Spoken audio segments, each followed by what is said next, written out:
Welcome back to the Heptagon of Nerds. It is once again Wednesday. Making videos happily on Nerdfighteria Island. On Nerdfighteria Island.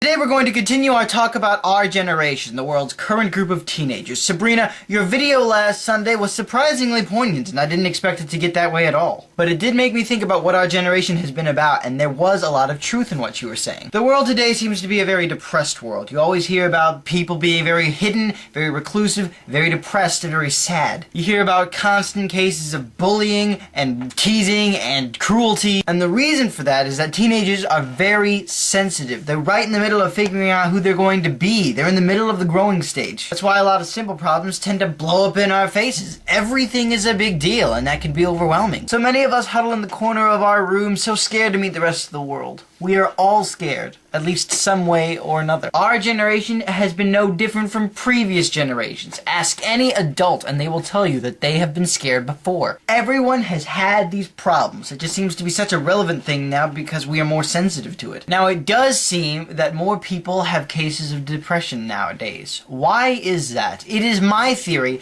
that there are more cases of depression. We know more people with depression because we know more people. Which brings me to the difference between our generation and the last. Technology. The internet and other devices have brought this generation of teenagers closer together than ever before. The Heptagon of Nerds wouldn't even be a thing without the internet, much less have a show on it. While it may be true that knowing more reclusive people on the internet means more depressed people, as well as more happy people, there is a certain beacon of hope from knowing more people, from being united. We can all now come together to do so many different things, like playing Dungeons and Dragons, and helping a friend, laughing together, and genuinely making a difference in the world with things like Project for Awesome. So while the world may seem darker, bleaker, more harrowing, the only reason why that is we are closer to its inhabitants.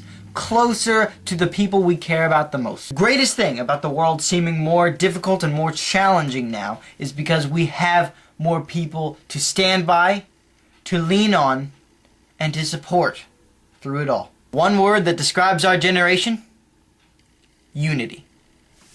Dave, I'll see you tomorrow.